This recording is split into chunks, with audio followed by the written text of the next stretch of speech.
partir d'aujourd'hui, minuit 00, tu vois ici, là, c'est la frontière.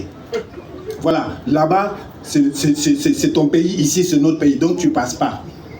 Ah, mon ancêtre dit, mais comment ça? Dis non, tu passes pas, c'est la frontière, c'est le nouveau pays. Si tu veux passer, montre-moi ton passeport et un test PCR de 48 heures. Et donc mon ancêtre est retourné de l'autre côté, et c'est comme ça que moi, en tant que Nigérien, en tant que Haoussa, j'ai de la famille au Niger et au Nigeria en même temps. Donc la conférence de Berlin, c'est quand je pense à cette conférence de Berlin, comment ils ont tracé nos frontières, c'est incroyable. Quand vous baladez par exemple en France, vous voyez que les Français sont conscients de l'histoire. Partout, dans toutes les rues, on rend hommage aux hommes qui ont marqué l'histoire de la France. Vous avez boulevard Valéry Giscard d'Estaing, avenue et boulevard Charles de Gaulle, Voltaire, Diderot, partout. Mais ce qui me rassure, c'est qu'en Afrique aussi, on rend hommage aux hommes qui ont marqué l'histoire de l'Afrique. Oui, dans certaines villes en Afrique, tu vois des boulevards Valéry Giscard d'Estaing, des boulevards Charles de Gaulle, des ponts Kennedy.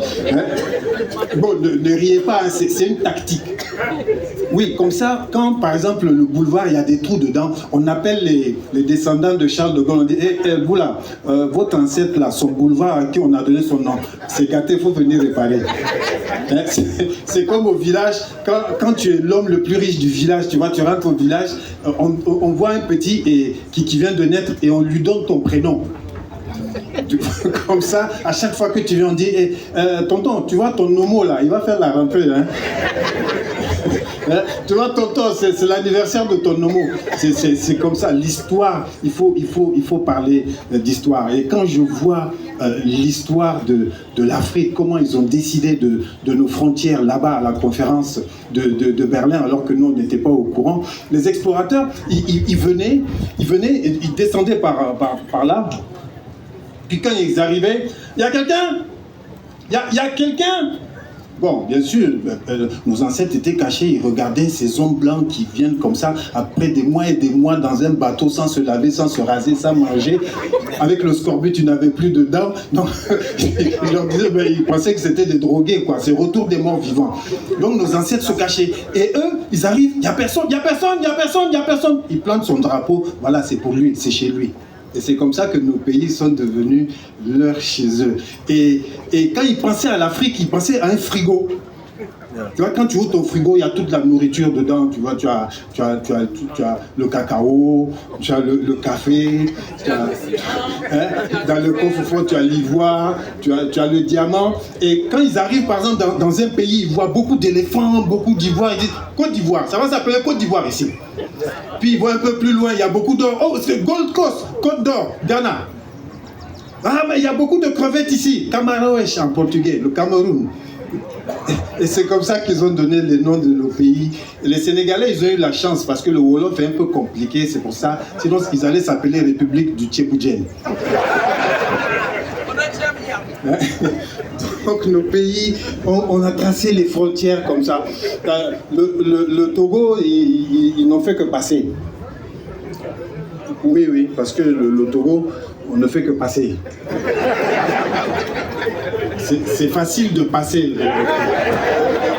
On y va, to go. Parce que quand tu regardes la carte de l'Afrique comme ça, tu vois des autres pays, tu ne vois pas le Togo. Tu es obligé de t'approcher comme ça pour voir le Togo. C'est trop petit le Togo. Les autres pays, on écrit les noms Côte d'Ivoire horizontalement, Niger horizontalement, Nigeria horizontalement, Burkina Faso horizontalement.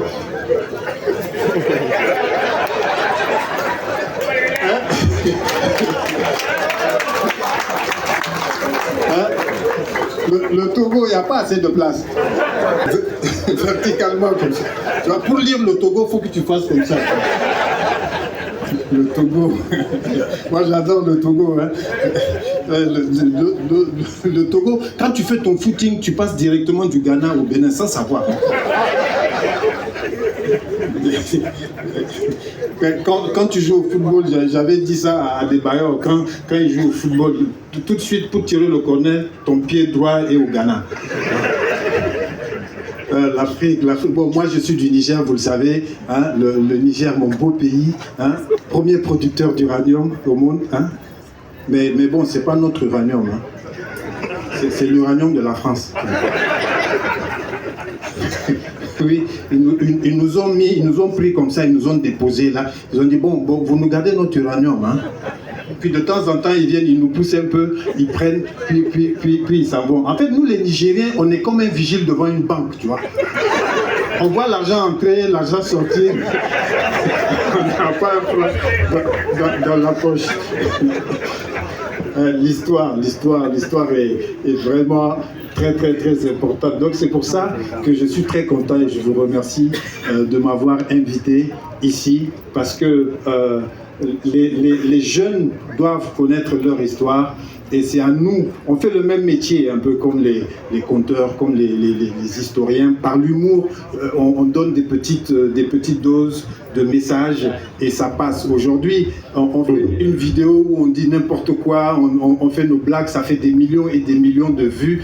Et il faut qu'on s'en serve pour que ça soit utile, pour que ça aille vers les jeunes. Et c'est pour ça que je remercie Maître Akeredolu de m'avoir invité ici, et on a un grand projet, c'est de faire à partir de l'année prochaine un grand festival d'humour à Anéro pour que toute l'Afrique vienne rire ici à Anéro avec ce magnifique paysage derrière. Merci à vous et bon festival. Merci Président. Merci. Président. Merci à vous.